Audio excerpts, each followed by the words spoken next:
Adubeiros Raiz, a sua casa quando o assunto é adubo.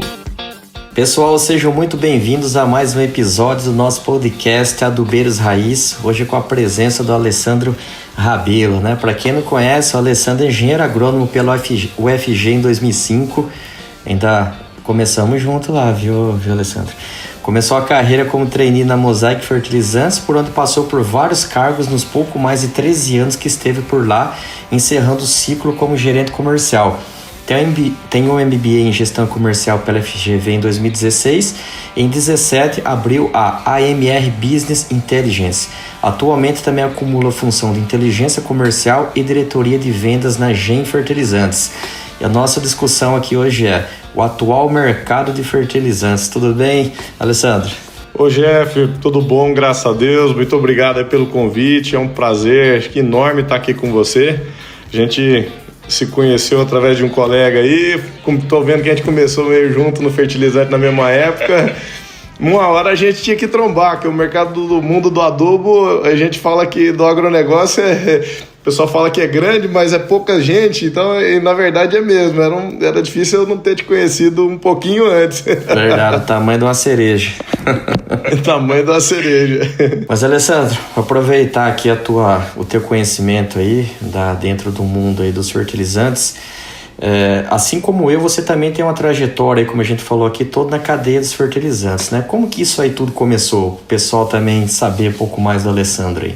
Bom, Jeff, na verdade, assim, meu pai, ele foi comprar fazenda, né, uma chacrinha, na verdade, não é fazenda, isso foi sempre um sonho dele, desde menino, ele nasceu na roça, só que ele tinha 15 irmãos e a fazenda do pai não não ia dar muita coisa para ele, nasceu na fazenda, então assim, era muito filho, ele saiu do interior de Minas Gerais, lá de São Gotardo, para a cidade grande para ganhar a vida, foi bancário e a vida inteira ele sempre sonhou em ter a propriedade dele e quando saísse do banco tocar o negócio. Então acho que assim, ele acabou influenciando muito isso em mim do campo e eu pude participar do processo de compra dessa chacrinha Goiânia, né?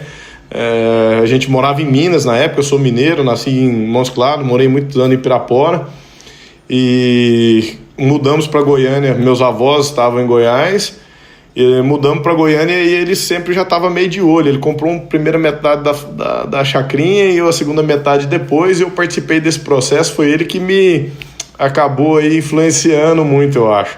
Então, ir no campo, eu sempre gostei muito, só que meu pai é apaixonado por leite, cara. Nada a ver com hoje, assim, nada a ver nem tanto, né? Mas é lavoura, o fertilizante é mais usado em lavouras, né? Usa-se em pastagem, né? Na silagem, para produção da silagem para alimentação do gado, rebanho.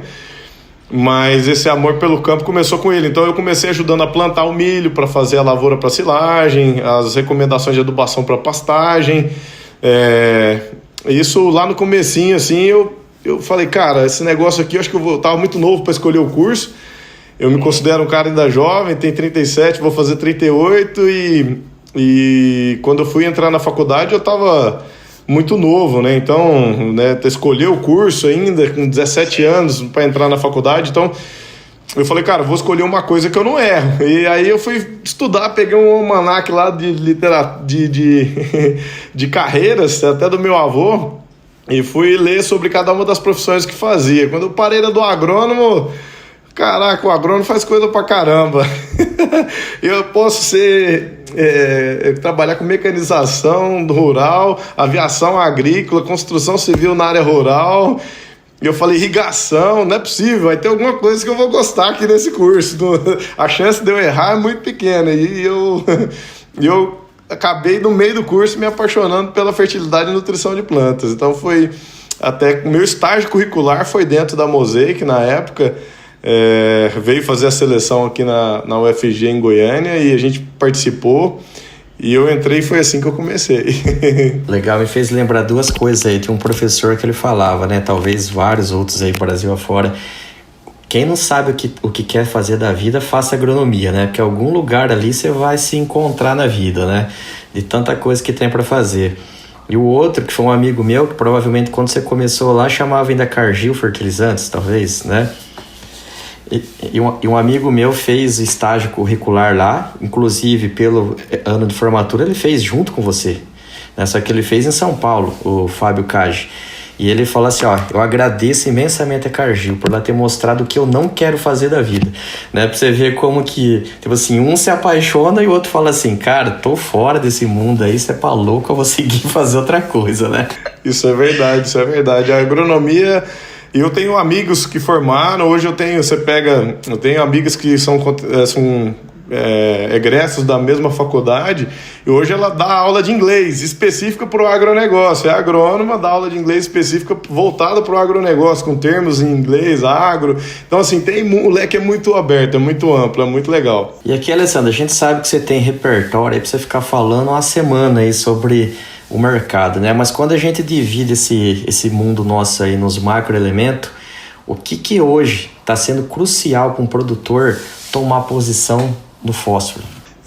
Falando de mercado, que é hoje o que eu faço, né, foi uma oportunidade que me surgiu, né, de acompanhar, né, na minha saída da Mosaic eu tive esse insight de começar a acompanhar mercado, e hoje a gente tem que ficar de olho em quê? Né? Então, assim, o Brasil ele é um grande player importador de fertilizantes, né? Então a gente bateu recorde, os dados da AMA aí do ano passado mostram a gente já atingiu os 40,5 milhões de toneladas, então é um dado bastante expressivo, crescimento muito forte. Se a gente pegar coisa de 3, 4 anos atrás, a gente estava nos 35 milhões de toneladas de importação, de entrega ao consumidor final, perdão. Então, assim, quando a gente vai olhar o mercado de fosfatado, a gente tem uma produção local relevante, principalmente falando de super simples, né? Mas a gente ainda é muito dependente do mercado internacional de MAP, de DAP, né? Desses fosfatados de alta concentração e dos NPS. A gente importa um volume muito grande do mercado internacional. Então eu tenho que ficar olhando o que acontece nesses principais países que produzem e que consomem fósforo. Então hoje, assim, como que é o trabalho aqui meu na AMR de acompanhar os fertilizantes, os fosfatados, a tendência e de dar suporte para os agricultores. Eu acompanho 4 principais mercados globais que são importantes, né? Então a gente tem a China, que é o maior mercado consumidor e um dos maiores mercados produtores também das principais matérias-primas, né, no mundo. A Índia, um segundo maior mercado consumidor global, os Estados Unidos e o Brasil, que hoje estão meio que pau a pau aí quase em consumo. A gente consome mais potássio hoje, importa mais do que eles, né? Tem um consumo maior e a tendência é a gente continuar crescendo fortemente. Então, assim, falando do fosfatado respondendo, nós temos uma produção global muito boa hoje, né, que atende o Brasil vindo do Marrocos, da Arábia Saudita, aqueles países nesta região, da própria Rússia e também dos Estados Unidos. Os Estados Unidos, não sei se está todo mundo por dentro disso, mas os Estados Unidos ele teve no último ano aí uma taxação, né, entrou com uma ação de antidump sobre o Marrocos e a Rússia, ganhou. Então, produtos oriundos do Marrocos e da Rússia praticamente não estão indo para os Estados Unidos, e o produto americano que era exportado ficou lá dentro. Então, o preço subiu muito fortemente nos Estados Unidos. Os preços das commodities, soja, milho, trigo, têm valorizado muito na Bolsa. As vendas norte-americanas de grãos bombaram agora no final, a margem do agricultor está boa, então o consumo por lá ficou muito bom. A referência de preço para fosfatado do mercado global acabou virando o mercado norte-americano, né? Então, assim, os preços subiram tanto por lá que estava origens como México, Austrália, que tem um pouquinho, não é nada muito expressivo, mas estavam exportando mais para esses locais. E o que estava vindo para o Brasil, basicamente Marrocos, da Rússia, né? Então teve uma mudança de fluxo global no mercado de fosfatados. A sua audiência eu sei que ela é grande, né? Então, assim, a gente tem clientes aí espalhados no Brasil inteiro. Então, assim, quem está mais próximo de regiões produtoras, esse agricultor, esse empresário rural, ele tem a possibilidade de trabalhar de uma maneira um pouquinho diferente. Ele é menos dependente da importação e da logística, né? Então ele tem mais alternativas, que às vezes a gente pode ter um time de compra um pouco mais longo do que outros. Mas respondendo bem a sua pergunta, então, assim, o cara ele tem que ficar de olho, o cliente ele tem que ficar de olho em como está se comportando lá fora e consumo global. Então, quando a gente olha hoje, no momento atual, está todo mundo consumindo muito forte. Da uma última entrevista que eu tinha dado recentemente, até para o pessoal do Notícias Agrícolas, a gente falou, né, sobre agora, a partir de abril, a gente ter uma perspectiva de aumento de produção, principalmente no Marrocos e na China, e uma redução de consumo nos Estados Unidos, e a partir de abril a gente teria uma clareza melhor no cenário de fertilizantes para fosfatado. Eu ainda não clareou tanto ainda para nós. A gente ainda está vendo assim que o mercado está bastante firme no consumo. Estamos vendo algumas antecipações de compra nos Estados Unidos, como a gente está vendo acontecer aqui no Brasil. Você é da área, sabe muito bem disso, né? Então, os dealers, né, são os distribuidores lá nos Estados Unidos, eles estão vendo essa oportunidade de bons preços futuros de soja e milho e já estão repondo estoques para se preparar para a próxima safra, né? Então, os Estados Unidos está plantando agora, eles estão fazendo as entregas agora de plantio, a maioria já recebeu, mas tem alguns saldos, mas eles estão reabastecendo estoques, porque, não sei se todo mundo conhece o mercado americano, né, principalmente o meio oeste, muito dele é abastecido via rio, por barcaça, muito parecido com o que é o Arco Norte, que é a região onde se atua. Só que lá tem fechamento de eclusa, por causa de congelamento, de nível do rio, então assim, eles não conseguem ter navegabilidade para transportar durante todo o ano. E aí, no momento que é navegável, quando os preços estão bons, eles estão aproveitando agora para repor estoque. Então, o consumo americano ele ainda está seguindo bastante firme. Os dados de consumo de importação do Brasil estão extremamente aquecidos. A gente teve um ano de crescimento muito forte, 11% no ano passado, e esse ano não é dado oficial de entrega ao consumidor final, mas é dado oficial de importação. Se a gente pegar os dados de janeiro a abril, o acumulado de todas as matérias-primas aí dá 19% de aumento.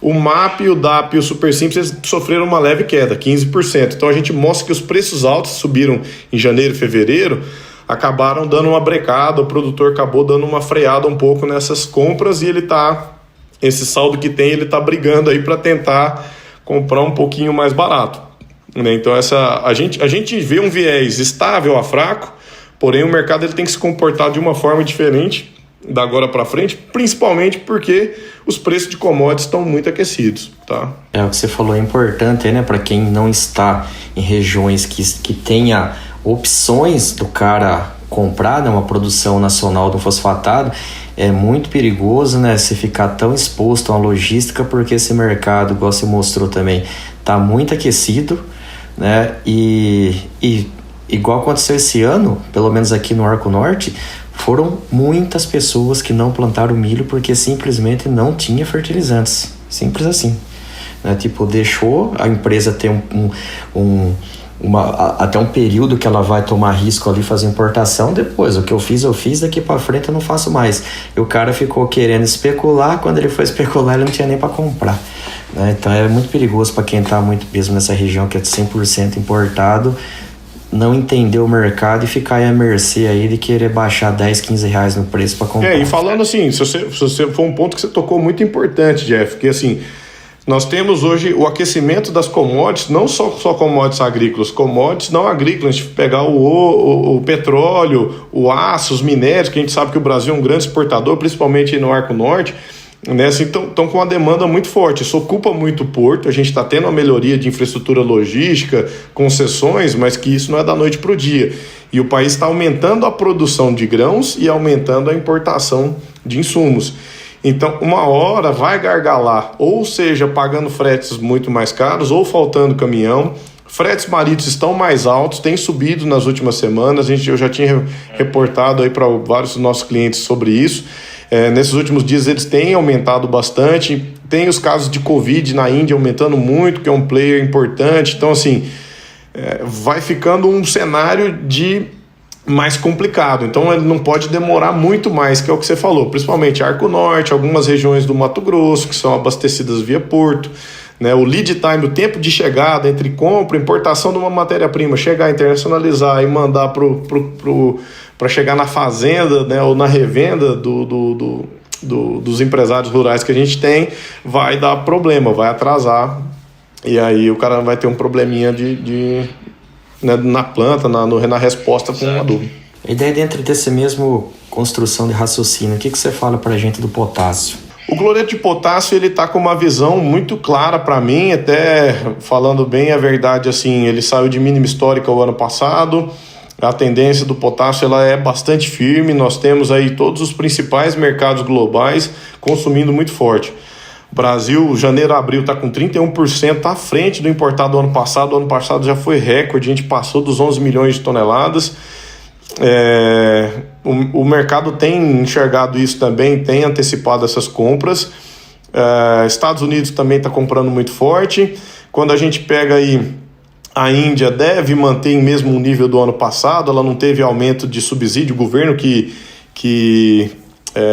como se diz, controla o mercado de fertilizantes lá na Índia, então é um mercado regulado e não teve aumento de subsídio, a gente está tendo aumento de preço, né? Só que lá consome o cloreto standard, então é uma precificação um pouco diferente do granulado que é usado aqui no Brasil. Mas é um mercado importante que vai manter, China deve aumentar o consumo, e quando a gente pega ali Indonésia, Malásia, que é o quinto maior mercado, né? Na ordem decrescente eu fui falando, acho que eu só errei a ordem que a China é primeiro que a Índia.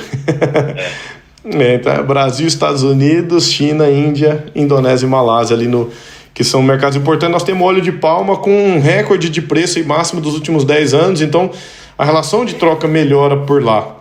Mesmo com as altas de preço que nós estamos vendo do cloreto nas últimas semanas, a semana vindo ocorrendo no mercado internacional, a relação de troca tem piorado pouco. Até, na verdade, quando eu pego a média do mês de abril com maio, está um pouquinho mais barato porque os grãos têm valorizado, né, em Chicago. Eu ouvi uma frase sexta-feira conversando com um agricultor, né, e passando os preços, assim, daí tendo a percepção do produtor em relação à alta, né? Eu passei o preço do cloreto para ele falou assim, subiu muito, mas está pagável, né? Tipo, o grão subiu muito também, né? Então, quando ele faz a conta na cabeça dele ali, não, ainda tá tocando beleza e tá, dependendo onde o cara tá, a relação de troca tá igual ano passado. Sim, a gente teve momentos melhores, eu acompanho a relação de troca para os clientes, a gente faz um bate-bola aí sobre isso e tenta ajudar nesse timing do fertilizante ou da relação de troca.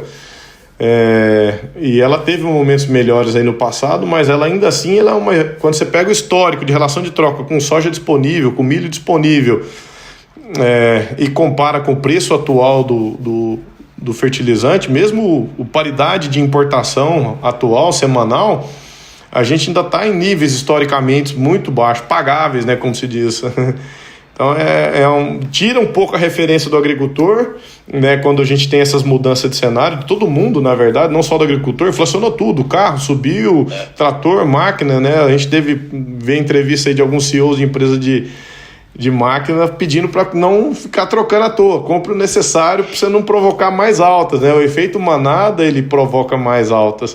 E daí quando você tocou aí no assunto aí, né, dos grãos, a gente tem um mercado de safrinha, que principalmente para quem está aqui na região do Cerrado, ele vai muito sendo, o termômetro dele é a leitura climática, né? Então, conforme vai uma expectativa de início do plantio da soja, a hora que o plantio ali se firma, né? Muita gente toma posição antes, como o mercado já rodou, mas sempre fica uma fatia que o cara pode aumentar ou não querer avançar nessa janela de plantio que acontece ali.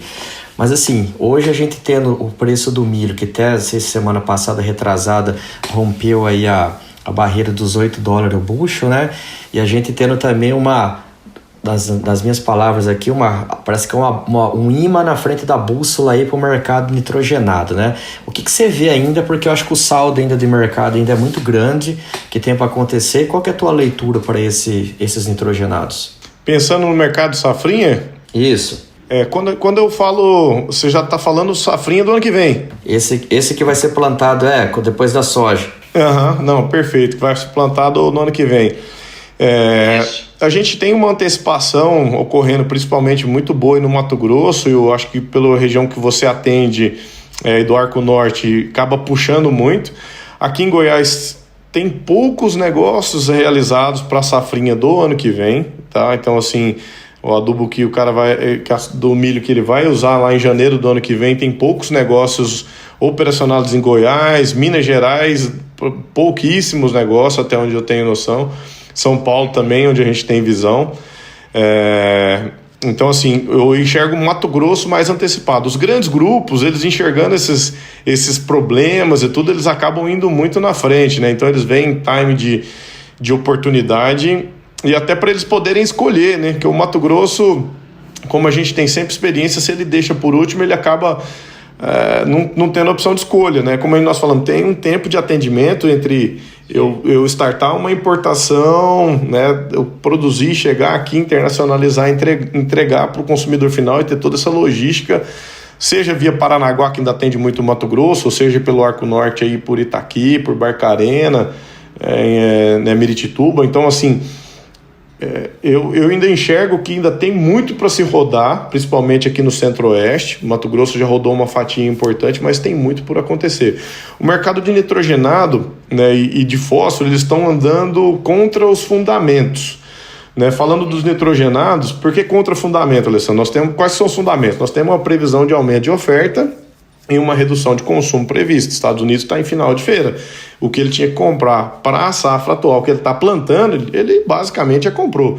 Então já está lá dentro, os caras estão entregando, já está negociado. Então, teoricamente, a gente tem um fundamento aí de, no mínimo, estabilidade. Só que nós estamos vendo o mercado internacional ainda muito firme. E na ureia, a mesma coisa. A ureia, nós tivemos leilão da Índia, que é um player importantíssimo no mercado internacional de ureia, e ela comprou pouco, comprou 549 mil toneladas, de um leilão que se esperava que ela comprasse aí quase 2 milhões de toneladas. Então, assim, foi uma compra pequena e mesmo ela comprando pouco, o mercado ainda está reagindo. A expectativa de todos os traders é que ela vai precisar bastante, que a relação de troca, os preços, né, de grãos, ele está muito bom, então a margem do agricultor, mundo afora, ela está muito boa, e por isso o mercado consegue pagar esses preços melhores também, no mais altos na ureia. Então o mercado está com esse fundamento muito assim, nessa linha, na minha visão. É a primeira vez que eu vejo até um comportamento fora do fundamento, né, que ele tem se mantido nas últimas semanas. Vamos ver quanto tempo vai conseguir. Tem chance da Índia soltar um novo leilão em breve. Se isso acontecer, então aquece mais o mercado novamente, né? Ela não começou a comprar forte, mas está todo mundo na expectativa que isso realize. Isso concretizando, os preços devem firmar. Então eu acho que assim, vale muito a pena o produtor fazer essa continha da relação, né, de troca e ir garantindo as ofertas, garantindo a importação, porque a disponibilidade de produto ela vai ficar mais restrita, na minha visão aí. Dentro desse ano a gente vai ter um gargalo no segundo semestre, seja por frete, né? Então o frete vai estar mais caro. O ano que vem a gente já tem aumento de custos previsto aí, né? Então tem 1% a mais de tarifa, né, na importação. O Plano Nacional de Fertilizantes não saiu, mas já tem uma regra clara. Nós vamos aumentar 1% ao ano aí até 2025, né? Então já tem os custos maiores previstos para o agricultor. O cenário ele ainda é muito favorável, não é ruim, mas é dele encontrar pessoas, empresas de confiança e já ir fazendo o travamento dele. Exatamente. A gente pega aqui, Alessandra, assim, nessa região, vamos dizer aqui, do Arco Norte, que é onde a logística atende boa parte do Mato Grosso também. O Mato Grosso é um caso à parte, porque lá, pelo perfil dos clientes, o nível de gestão que grandes grupos têm, eles conseguem fazer, tipo assim, talvez eles tenham pessoas que fazem o trabalho que você faz dedicado a eles só por conta dos fertilizantes. Tamanho é o peso disso dentro do custo, né? E há 2 anos atrás, a gente está indo para o terceiro, começou uma onda de antecipação dos agricultores quererem antecipar um período muito longo as compras, igual agora o Mato Grosso está querendo comprar para a safra 22-23. Beleza, quando a gente pensa naquelas empresas que são verticalizadas, ela tem aí uma precificação para ela conseguir ofertar na ponta. Outras que são os misturadores, nem tanto assim. Como que você vê esse cenário do passado, agora, para frente? Qual que é a tua concepção desse novo desenho que o mercado tenta impor aí? Obrigado pela pergunta, Jeff. Assim, até aproveito para fazer um pouquinho de propaganda do que eu faço. É bem isso. Então, assim, os grandes grupos, as grandes empresas, elas têm um time dedicado de inteligência, de acompanhar a tendência, acompanhar esses acontecimentos, de nortear, de dar clareza para o decisor tomar uma decisão fundada em dados, em fatos. É lógico que quem vende, ele vai levar para a ponta também uma consultoria disso, uma informação, só que essa informação, eu já trabalhei em outras empresas e a gente recebe aquilo que é necessário para você vender. A empresa não omite nada, mas ela te mostra tudo aquilo que você precisa para você vender. Toda empresa, sem exceção, vive de vendas. Não existe almoço grátis. O meu papel aqui na MR, né, e eu entrei na GEM hoje, sou responsável por essa parte de inteligência dentro da GEM e atuo como diretor comercial, mas o meu contrato com eles me tem toda essa escrito e catalogado que eu tenho toda a liberdade de continuar atuando e fazendo isso que eu faço de forma transparente. Então, até por isso que eu aceitei. É uma empresa nacional que eu me apaixonei pelos donos, o Jorge e o Natan lá são pessoas fantásticas, assim, empreendedores brasileiros aí que são empresas pequenas, né, como você falou das empresas verticalizadas. E respondendo a sua pergunta, a vantagem que eu vejo é que hoje tem alguns grandes produtoras que não acessam a ponta ainda. E elas precisam de empresas como nós, as empresas menores, para ter parceiros bons para conseguir acessar bem a ponta. Né? Então, assim, é mais complicado se ter um back futuro para entregar o ano que vem, sim.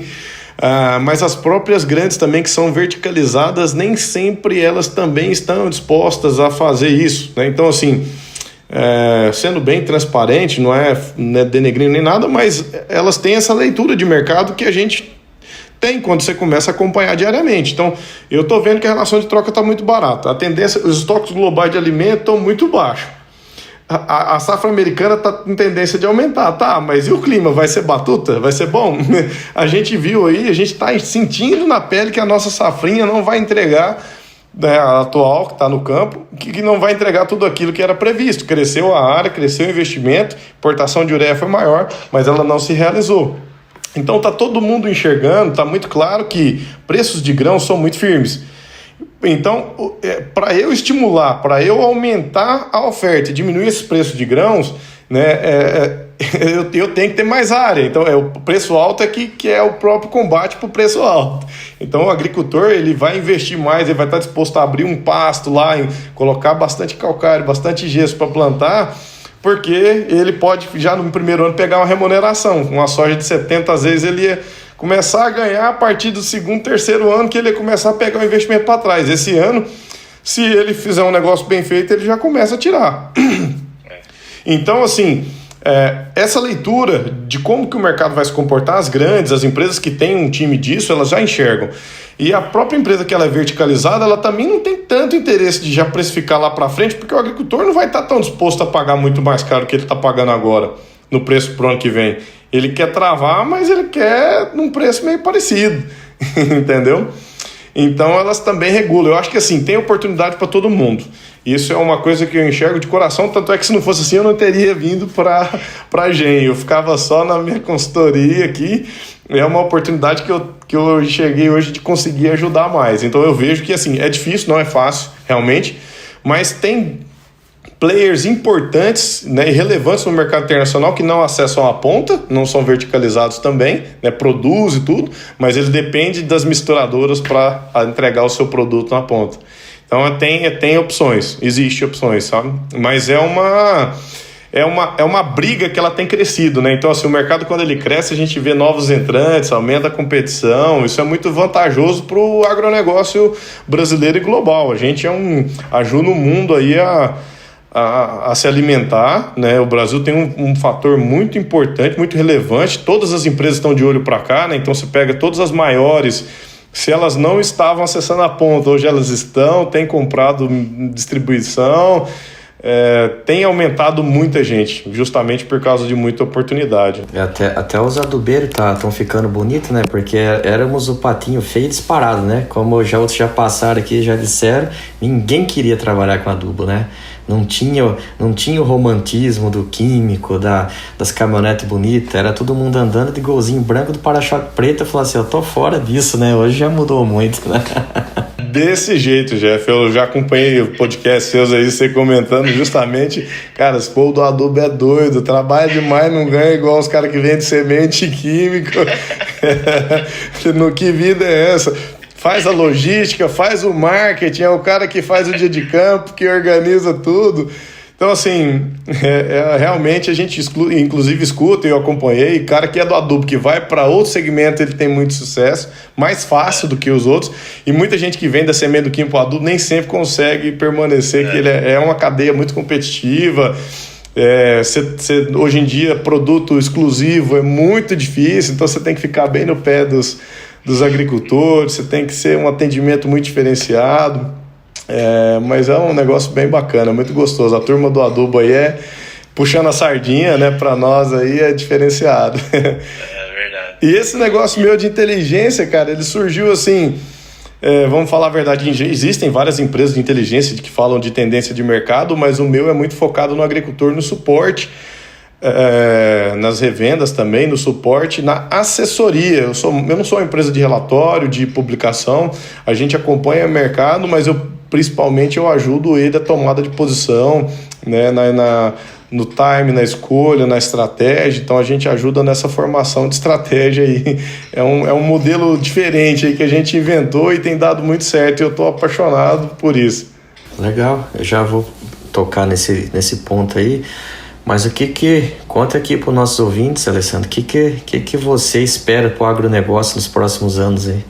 Nossa, Jeff, eu acho que assim, o agronegócio, como ele está vindo numa responsabilidade social muito grande, lógico que ele também tem dado remuneração muito boa para quem tem trabalhado nele, né? Principalmente os agricultores, esses 2 últimos anos agora vão ter uma remuneração muito boa. Então, assim, é uma demanda do mundo a produção de alimentos. A gente tem o objetivo de alimentar pessoas mais barato. Então, acho que os investimentos vão aumentar muito fortemente em tecnologia, suporte. Essas tecnologias que elas vão vir para a gente ajudar na tomada de decisão mais rápido, mais estratégico. Então, assim, a profissionalização que a gente já viu, eu vejo que ela vai ficar cada vez maior, né? Então, existem hoje muitas estratégias comerciais de grãos, né? Você tem, né, opções, mercado de opções, mercado futuro em bolsa, que para o fertilizantes a gente está bem tímido lá ainda, e para o grão já tem há bastante tempo, mas ele é usado principalmente pelas empresas, as grandes empresas. Então você fala de uma trading, né, das grandes revendas, mas quando você vai para nível de agricultor, mesmo os grandes agricultores, eles ainda têm muita oportunidade, muito dinheiro na mesa ficando com isso. Então, assim, eu vejo que vai vir muita coisa, tanto na parte de mercado quanto na parte técnica, de robótica, de 5G, para ajudar no aumento de produtividade, de eficiência, para a gente ter mais alimentos sem desmatar, né, usar as áreas que a gente já tem aberta de pastagem, melhorar a produção de carne, de leite, né, de grãos em geral, e ter alimentos mais baratos para o mundo aí. Cara, muito legal nosso bate-papo aqui, só para o pessoal saber, quem quiser encontrar a AMR Business Intelligence nas redes sociais aí, no site, como que eles fazem aí, Alessandro? O site é o www.amrbi.com.br. Entra lá, tem meus dados, tem meu telefone, eu tenho página no LinkedIn, tem no Instagram. Então, a gente, às vezes no Instagram eu não sou um que publica muito, a gente que trabalha com inteligência solta alguns insights, então fica mais até para os clientes. A gente vive de informação privilegiada, de conduta, então a gente acaba divulgando o que a gente pode aí para a turma, mas quiser conhecer o trabalho, quiser conversar, vai ser um grande prazer. Inclusive a gente está buscando pessoas também para aumentar aí o quadro da AMR e melhorar o serviço para os nossos clientes. Legal, só assim para o pessoal saber, né? Já faz um bom tempo que a gente está aí trocando figurinha pelo WhatsApp, né? Eu falando assim, ó, Alessandro, segura aí porque o trem tá corrido aqui, e o teu caso é diferente dos outros episódios, porque o teu é a informação que ela vale ali, né? Pra quem ninguém sabe, a gente tá numa plena segunda-feira gravando, e o episódio dele já vai ter que ir na quinta. Se pudesse ir hoje, iria hoje, né? Mas como a gente sobe a quinta, porque se deixa 2 semanas pra postar, toda essa leitura aqui já podia ser rasgada, né? E eu agradeço muito aqui, Alessandro. O primeiro contato que a gente teve foi quando você aceitou um convite, né, intermediado pelo Guilherme, que loguinho o Guilherme deixou de ser adubeiro, mas eu vou trazer ele de volta ainda desse mundo. colocou a gente ali numa sala do Clubhouse, né? Você deu uma aula pra gente lá, sempre muito solícito, um cara que a gente vê que é do bem, tá aí ajudando o agro aí crescer, tá fazendo tua parte, todo mundo junto de mão dada faz esse troço correr aqui do coração. Eu desejo muito sucesso para você aí, e naquilo que eu puder ajudar, cara, o caminho tá aberto, é direto, é o que eu costumo falar sempre aqui, eu só não tenho dinheiro, o restante aqui você pode pedir tudo que eu ajudo aí. Não, você já tem ajudado bastante, eu sou realmente imensamente grato. Eu acho que como empreendedor, de empreendedor para empreendedor, o podcast já é um sucesso, acho que você está escalando cada vez mais. É um trabalho muito legal, como eu te falei, na hora que a gente está trabalhando, dirigindo, né, que você tem ali uma certa ociosidade, então eu uso ele muito para ouvir o bate-papo aí com a turma. Eu espero que tenha agregado para o pessoal. De verdade, de coração, fico muito contente de estar aqui. E a gente se sente realizado realmente quando a gente ajuda alguém, né, um dos nossos clientes. Então, assim, a gente vê que o trabalho que a gente faz é bom para as outras pessoas. Então, eu fico muito contente, espero que a audiência goste de coração e desejo sucesso para Adubeiros Raiz, e estou à disposição sempre. Conta comigo também. Maravilha. Pessoal, final de mais um episódio, aí a gente tem que falar, né, para seguir a gente lá nas redes sociais, no @Adubeiros Raiz, também na minha página que eu falo muito sobre fertilizantes, que é na @GefDoAgro, no meu site gefdoagro.com.br. Temos também agora postando esses episódios no YouTube, né, lá no canal Adubeiros Raiz, e aí onde você der um Google aí, em algum lugar você vai achar a gente lá, né? E um abraço, pessoal. Abraço. Adubeiros Raiz, a sua casa quando o assunto é adubo.